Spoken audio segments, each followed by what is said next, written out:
Welcome back, everybody. This is BNSFRAILNUT doing a layout update for the North Metro Model Railroad Club here. Apologize, it's been a while since we had our last update here, but we've had actually a lot of progress. Fortunately, I've been just busy at my work, so I haven't been able to get down here as often and kind of help with the layout that's going. So this could be a lengthy video, so we'll see as it's going if it's going to be one continuous video. So if you do stick through it, I appreciate it. And we'll try to cover everything. If I do decide to make some independent videos or just kind of shorter ones, we'll break it up and kind of go from that route. So just stay tuned and stick with it, and we shall start the tour. So over here, last time we left off was the scenic portion of the layout. So I don't know how intense I went on this one, but a lot of the trees have been done here. So I worked also on the gravel pit. So that seems kind of just getting small details added here and there. So, but some work has been done on the back side here. So we're starting to fill in the interior track. And now this cutout section here you're seeing is going to be just a pop-out layout piece, which is being constructed as we speak. So this will just basically slide in there.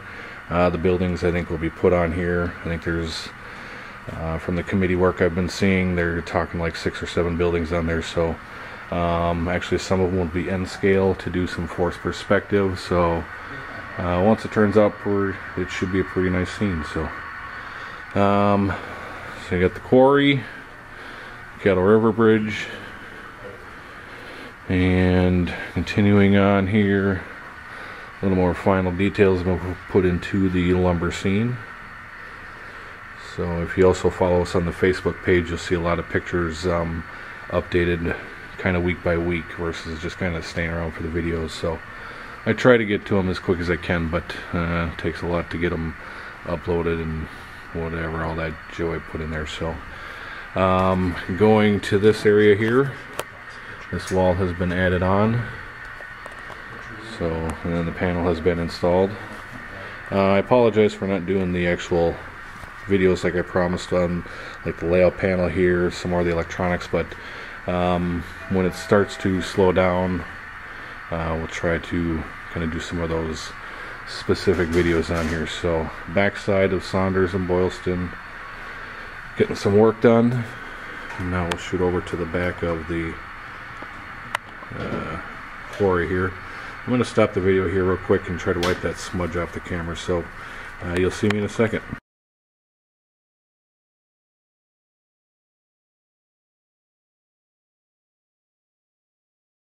And we're back. So smudge is gone. Sorry I didn't see that right away. So coming into Brainerd, track work still just laid down. I think this scene will be kind of next up on the building block, so we'll continue the scenery from there, kind of work it around into Brainerd, so you can kind of see some of the prep work going in. This will actually be a street running scene. So some of the houses, if you're familiar with the Brainerd area in Minnesota, most of you probably know the street that we're talking about here. So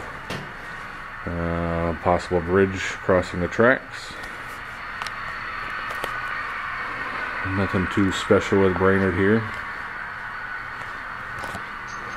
And Staples has pretty much been untouched as well.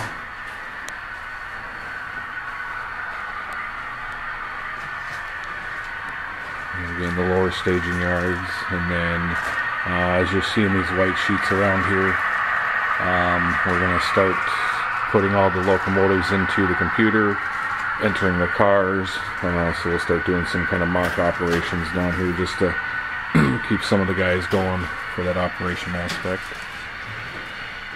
So Staples, nothing too crazy.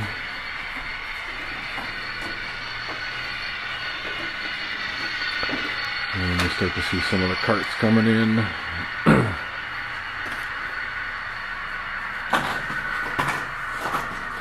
Nothing really happened in the Rush City, so I'm kind of shooting over it quick. A little bit more of the painting's been starting to come apart here for the backdrop. And coming into the Rush City, big mill, so plenty of grain traffic in here. So now one of the other scenes that they actually are starting to put some scenery details on is the trestle bridge. And I still don't want to do a full video on this thing yet here because I still want to give it the final presentation of it, but the trees, nice big tall pine trees going in, and you do get some pretty cool views. So yes, I know the ceiling is gray, it eventually will be painted blue, but you kind of see a nice big tall pine tree right out of the rocks. Foundations have been painted. And then also from the last videos, this used to be all connected in here, so now it has been altered to allow the creek to go through. And so still not complete, but it's getting there, work in progress. So coming in through to St. Cloud, I'm pretty sure I did show this on one of the updates, but there are 2 more interchange tracks in here in St. Cloud. And then nothing really special here. And then Becker has been unchanged.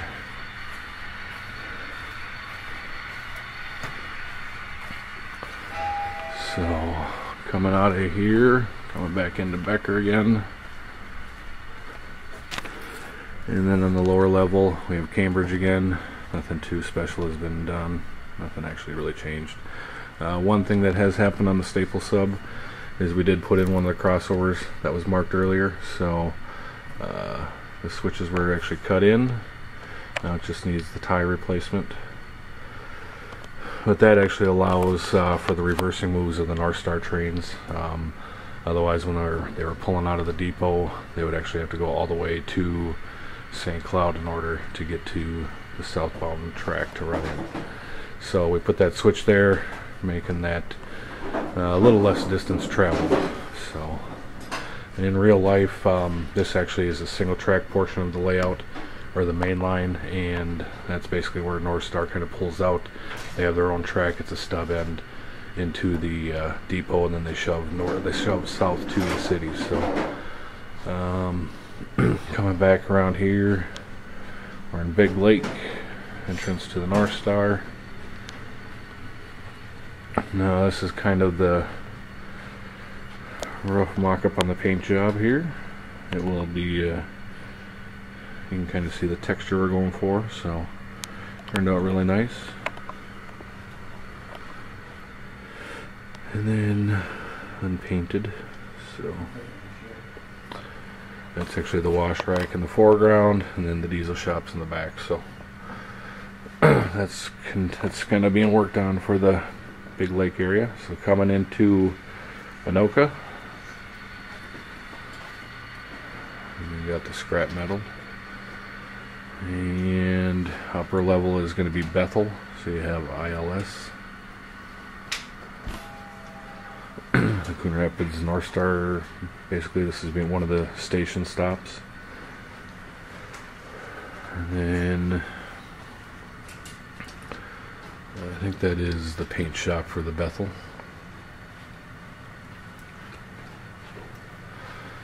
So coming into Coon Rapids, and back to the almighty Golden Homosot. So that's kind of the quick layout overview there. Not a lot has changed to the main layout. Been a lot of committee meetings and kind of scene designs. One thing I will touch at the end of this video here too, so if you've stuck through so far this far of the video, there is a pretty big notification at the end of this thing, so stick around and I'll give you some big juicy details on that little tidbit. We've been discussing a signaling system, so we're going to start, we formed a committee to kind of start working on the signals, so we'll be using like the BLMA heads and like the gantry, the cantilever signal bridges, and then we have like the signal positions written on here, so we'll know where the heads are, stuff like that. So we've gone through the layout, kind of trying to come up with a process to get it running through the JMRI or whatever system works best for it, and then just getting a system to run with our block detection and all that fun stuff. So it's a lot of work, and it'll be coming along soon, but should be pretty sweet once it's all up and running. So one thing I will, trying to think the best way to get over there, we'll shoot back over this way. So sorry for the staggering back and forth. This is just one of our club members' sicknesses. So underneath all these sheets, I'm gonna throw you under the bus there, Mr. Taylor. Matt, you guys got kind of a sickness for locomotives. So I mean, there's probably 100 locomotives just sitting here. Just you had fun one night. So, and then yeah, here's like remnants of a coal train, and it's starting to look like out in Pennsylvania where they're stacking up the cars ready for the scrapyard. Just coal hoppers sitting on top of each other. They're good. They're all good to go. Half the other trains sitting down there. There's trains everywhere down here. So Matt, hope you had a good night that night. There's more power up there. Minnesota commercial. It's just everywhere. We'll have to start charging that guy storage fees. So what these two gentlemen are working on here is the 2nd Street yard, and we're starting to lay down the track plan. So it's going to be its actual physical footprint. And I want to say this whole entire run, starting from here, basically those guys are working all the way down to basically that little red Folgers coffee can sitting in that plastic Tupperware bucket. The run is just under 100 feet, and this is going to be basically the western side of the Mississippi River in Minneapolis. So a lot of switching. I think there's around 40 something industries in this area, so it's going to provide a lot of origin and destination points for the traffic on the layout, so it should be a neat little addition. And then also on the upper deck, which isn't lit up here, will be the Monticello subdivision, or the Osseo line, and that will just basically cantilever right above the lower section. So then below that we have every member sickness in here, just cars, engines, you name it, it's down there. So lots of different stuff to play with. But kind of looking at the track plan, this will be basically, I think this one is your pullback track here for all the switching that's going to occur down in here. We have a 3-track yard, and then, or is it a 4-track? Looks like a 4-track, sorry. You have a 4-track yard, and then these will be your 2 runaround tracks, which end up leading to the display cabinets and the area for the members to just put their power on and take it out of the cabinets. So that's where those 2 tracks start out. So then you have one industry here. The car spotted down there would be in a business or industry, and then the Trailing Point industry, which there's a back track here, will actually be a hidden runaround. So this one actually connects and comes out right down there. So I can shove those back, and they will come out there. So otherwise, this inner side track is a stub-ended track, so that'll stop there. And then you have a crossing over here going to another industry, which will have a couple spots, and then yet another industry here. So this basically would be the Minneapolis part of the west side of the basically the west side of the river, of Mississippi River. So this would be kind of Minneapolis, St. Paul, and then we're going to continue north up to the Humboldt yard.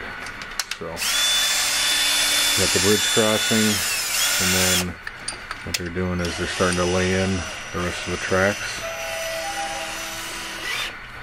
And so everything has been basically laid out on these little schematics here, so if you can read it, it's broken down by 5-foot sections.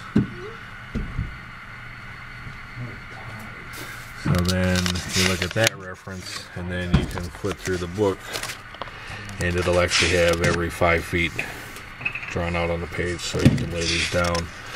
So it's got what's on there, basically the industries. So I know it's upside down here, but I think grand total looks like 34 customers along this whole entire line. So you can start back here by all the basically the water for the plumbing for the building. Our bathrooms are going to be in this portion, but if it's picking that up, you kind of run all the way down this part to where that is the bridge crossing. That is basically, zoom in. It won't zoom, Captain. So, but that part has been laid out already. There's train whistles going and everything here too. So that has been the latest thing. So it's a Tuesday night, late at night. So you guys are hard at work. And then, so basically up to this point here, this is where the connection comes to enter to the main layout via the swing bridge. And those will lock into place just by basically the sliding them on there. And then you'd have your second track, which will also come across and then continue back to the layout. So once the second track is laid in, that'll start running down that long way and go to the 2nd Street staging.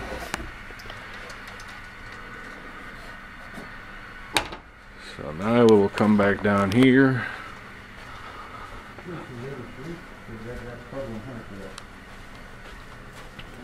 This is getting towards that portion where the 2nd Street will eventually come over this thing. This is the DCC programming track up top. It's basically set on an automation, and the tracks just run through little signal points, and it just runs back and forth for speed tables, testing, stuff like that. So that is all hooked up there. You do the flip 180 and you got the command center. So basically I think it's running off of 1, 2, 3, 4, 5 PCs, it looks like, each one kind of dedicated to its own job, and then all the TVs and all that fun stuff too, some monitors. So like I said, we'll do a separate video on this with the JMRI, how the software is integrated in there, what we can do in the little command center here, and then also like a video on your programming track, stuff like that. So there's a bunch of little videos I can get to, so bear with me. I will eventually get there and record those videos for everyone to watch. So but I will finish off here with the big news for the club. So as you know, one of the big starting principles of this club was the big Northtown yard. Basically, in a layout diagram, I'll unfold this here.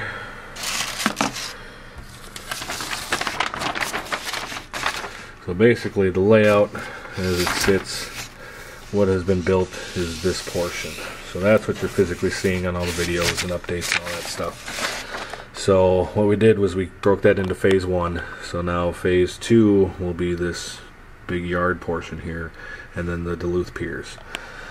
So on the back side of the layout will be the Duluth yard, so it'll be the northernmost terminus on the layout, and then basically these 1950s era piers with all the different industries on them too. So this is Saunders, but Duluth will be on the back side, and then on the front side we'll have the Northtown yard starting from roughly here, which is about a 70-foot run, 65-70 feet down to this area here, and then it goes into Minneapolis Junction, which will also have a connection to go to staging and then to the 2nd Street yard back that way. There will also be a second level, possibly with the Twin Stadium on it. Who knows what will be down the road. So, but what the news is going to be is we got enough money in our checking account to build a substantial portion of this. So we just have to get the final numbers crunched and propose it to the club, and hopefully we will be starting this by probably mid-July, August 1st or so, somewhere in that range. So what this will entail is a lot of freaking track. I think we'll also be building the helix at that time, which is going to be a 4 to 5 track helix. This roughly will take 200 pieces of flex track to get that going, so we have to order that all in one shot. And then from here, everything else in here, I think it's like another 750 pieces of flex track. So all in total, said and done, roughly just shy of 1,000 pieces of flex track that we had to save up for, and basically spend a lot of money on that. And then we'll also have the wood purchased, and then the homosote for the roadbed, as far as the sheets laying across too for the flatter yards. And then I believe a majority of the yards, the A, the B, the diesel shops, ready tracks, the bowl, and then your departure tracks and stuff like that, receiving tracks. And then I also think all the main lines for sure, which are the red, but it's going to be a lot of money. But this is going to be hopefully starting here, like I said, within the next couple months. So I think once this is physically built, it's going to be awesome. So it's going to be a huge yard. And basically, so this little junction right here where I'm sitting, I'm right behind our bathrooms here, so it's kind of drawn on the floor a little bit. These are the big curves of the Northtown yard. So basically, standing here at my shoes and going all the way to that fascia is basically the yard. And so I will slowly back out and you can get the scale of it. So one kind of little cheater way, there's these support beams in the walls, and I think they're 20 feet apart. So we got one here, we have another one there, another one there, and another one there. So that's 20, 40, at least 60 feet with those 3 pylons, the support beams. And there's still room in between. So it's going to be a huge yard, and kind of what this club was built around was having a big yard, or just having a big Minnesota presence. We wanted to have this feature in the layout just because it represents a lot of the railroad to a lot of the guys in the Minneapolis area. So it's going to be a neat operation, and take a lot of people to run too. You're talking some numbers, I think in like the diesel shop, if I can get it to focus, I think the diesel shop can hold roughly about 100 locomotives. Each one of the receiving tracks I think is about, what were they, let's see here, I have it written down so I can cheat. Green, they are roughly I think 60 feet long. So I mean, you have some ridiculous numbers in here. Each one of those receiving tracks is about 25-30 feet long, the yellow ones. And then nice big grain mill to top it off on the back side of the yard. If you've never been to the Minnesota area, this would basically be the west side of the yard, north, east, and south. But there's a big bluff line that comes on basically the south side of the tower, from the hump yard kind of down. So it's a big I think it's a limestone bluff, or just basically a big bluff, but that'll basically lead into the backdrop for the Duluth skyline. So, and then I think Duluth is going to be about 4 inches lower. So but yeah, that will be starting rather soon. Here's another little diagram for basically one of the panels. So yard schematic.